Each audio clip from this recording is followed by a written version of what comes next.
Mamadou Mouhamed Ndiaye. jërë ngeen jëf xaalisu mbas mi caaxaan reesalu ko ubbi l'observateur ginnaaw rapport bi waa Cour des comptes defoon ci fi ñu jaarale woon xaalis bu fond force Covid-19 bi santoon ministère de la justice garde des sceaux mu ubbi ay information judiciaire jëmee ci fukki responsable yu rapport bi tuddoon ci jalgati waa DIC di division investigation criminelle yi ñu dénkoon enquête ba l'observateur ne nañu noppi nañu ci enquête ba def seen rapport ba jébbal ko procureur de la république lu ëpp ñaari téeméeri nit l'Obs ne nañu waa DIC déglu nañu leen rapport bi ñu tënk li tukkee ci seen enquête ba mat na ñeenti téeméeri kilo mbooleem daaj bu ñu joxar bi woon baaraamum tuuma ci xaalis bu fond force Covid-19 bi ak fournisseurs yi ñoom ñëpp auditionné nañu leen buñ ci jógee nag ci la ñuy jubli ci ministère de la santé ndax moom it jotoon na ci xaalisu fond force Covid-19 bi lu toll ci juróom-benn fukki milliards contrôleurs yi seetlu woon ci ay jalgati ak yi njuuj njaaj ñañu ciy tuumal ñëpp alkaati yu diggi woolu nañu leen ba déglu leen li leen dese jamono ji mooy buukale seenub enquête joxe seenub rapport ñi nga xam ne visé nañu leen ci mbiri l'observateur mi ngi ñuy xamal ñan ak ñan lañu Lamine Diallo la di comptable ba woon ci hôpital bu Kaffrine Ndiambé Ndiaye directeur fonds d'impulsion bu microfinance Aliou Sow DAGE bu ministère de la jeunesse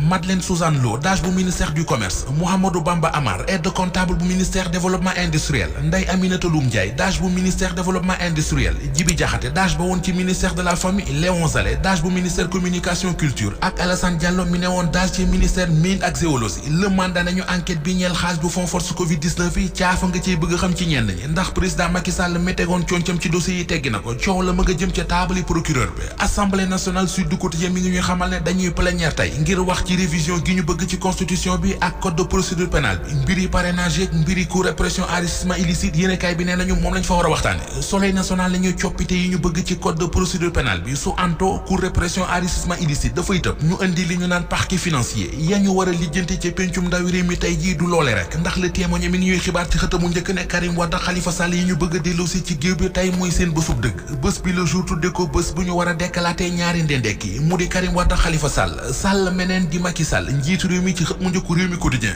journal bi mi ngi ñuy xamal ne ginnaaw tukkeem bi moom Macky Sall ñibbisi na ci tukkeem bi démb war a jàmmaarloo nag ak coowal war a tànnal waa Benno Bokk Yaakaar seen candidat bi ñuy xaar la si ne kay nañu ci moomi li mbir moom président Macky Sall moo yore cëggal guyam anki dina kay gis ne moom Macky Sall mi ngi ci situation bu compliqué rax ci dool it yeex a tànn gi mu yeex a tànnal waa Benno Bokk Yaakaar seen mbër bokk na ci li yokk ci xar mi karaw tribune nañu moo taxit aliyem yi mu àndaloon ñu bari ci ñoom tàmbali nañoo buub seen i déeba ki déeba déeb dajale seen i dëbës ak seen i kalma njangaan di dem seen yoon li xew jamono ji ci biir Benno Bokk Yaakaar Walf Quotidien nee nañu wuute wut ak mbir muy jeex ne foronde yi tàmbali na ci seen biir démission yi tàmbali na ci seen biir xeexoo yi te tàmbali nañu ci seen biir docteur Abdou Khadre Sanogo di ñu wax ci xët mu njëkk yéenekaay bi ne moom Macky Sall ci biir këram boyo boo mu séntu fa opposition bu tar bu ko fay xaar àllarbay démb ji journal L'Info ni mu ko tuddee moo di mercredi de délivrance ngir waa Pastef li tax yéenekaay bi nee nañu moo di kii di Birame Souleye Diop ak El Malick Ndiaye yi doon amlante ak yoon fan yi yépp bàyyi nañu leen démb Vox Populi di ko dëggal bàyyi laaj ndax du bëgg indi ak dal ci réew mi ak wàññi fantasiro gi fi am moo tax ñu bàyyi leen te dem xooli journalisé ko fraude fiscale ak blanchiment d'argent ca France kii di Diagne Ndiaye journal bi nee nañu ñoo ngi koy tudd ci mbiri Isabelle Adjani koppar yu toll ci 1,3 milliard nee nañu moom la Diagne Ndiaye jox ndaw si di Isabelle Adjani